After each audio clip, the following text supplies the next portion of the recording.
Salam sejahtera buat kita sekalian. Semoga hari ini kita menjalani bersama-sama dengan Tuhan dan dengan hati yang gembira.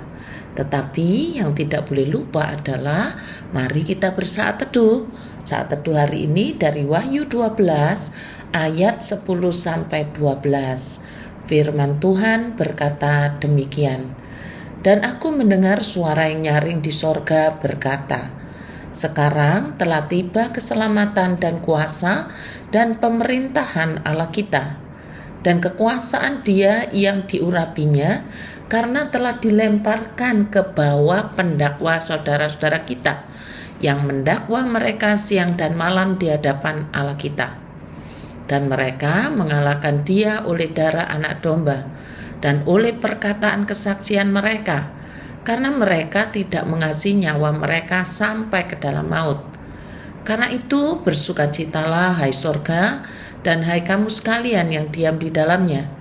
Celakalah kamu hai bumi dan laut, karena iblis telah turun kepadamu dalam geramnya yang dahsyat, karena ia tahu bahwa waktunya sudah singkat.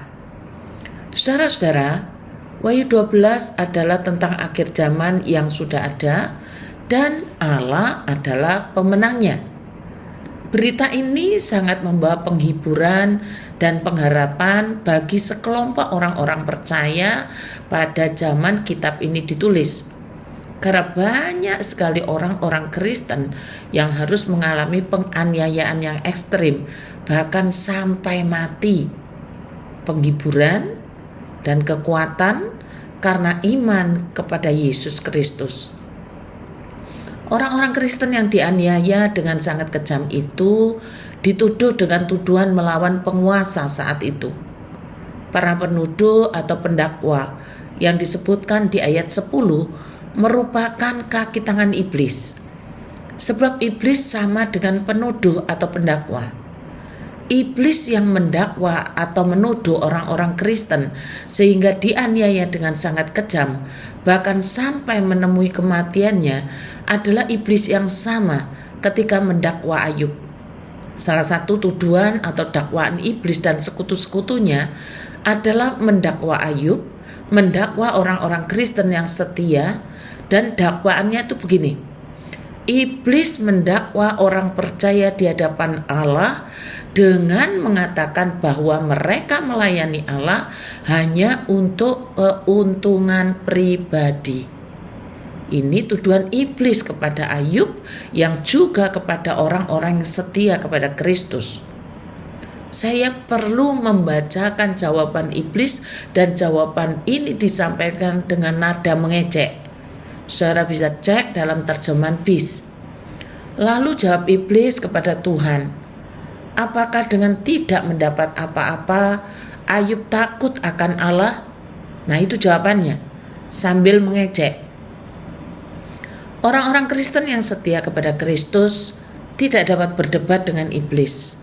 Sebab iblis memakai orang-orang yang membenci orang-orang Kristen untuk melakukan penganiayaan, bahkan mereka dibakar hidup-hidup karena tidak mau menyangkal imannya.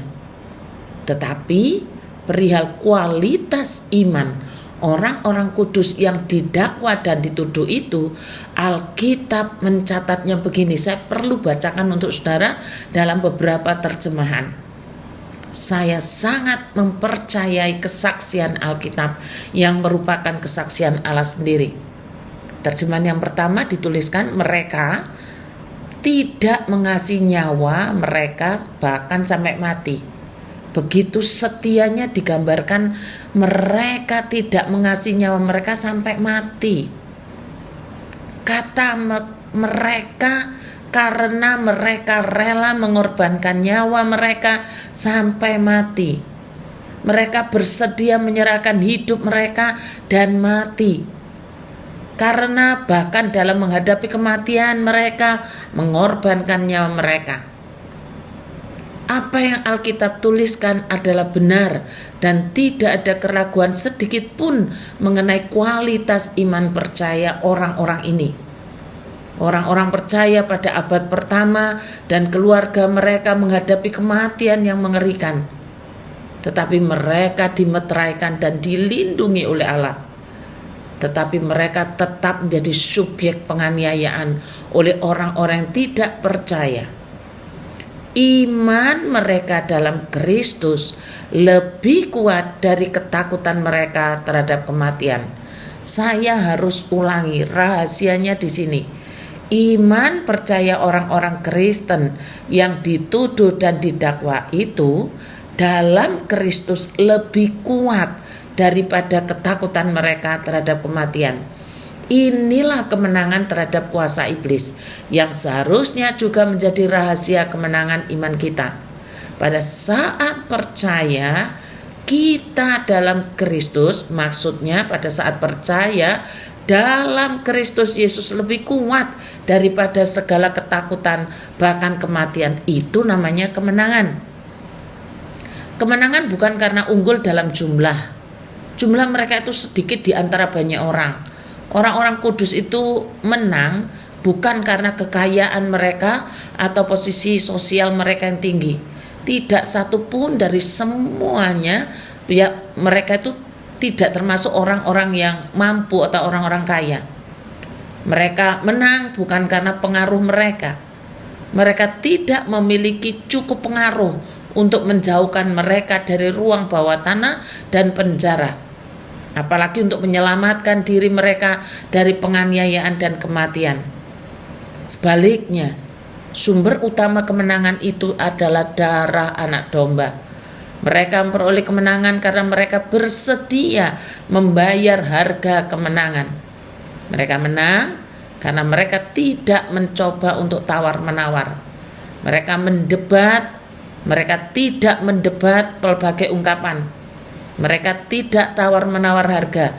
Mereka menang karena mereka menganggap kemenangan sebagai harga yang sedemikian tinggi sehingga mereka bersedia memberikan apa saja dan segalanya, bahkan nyawa mereka untuk mendapatkan kemenangan itu.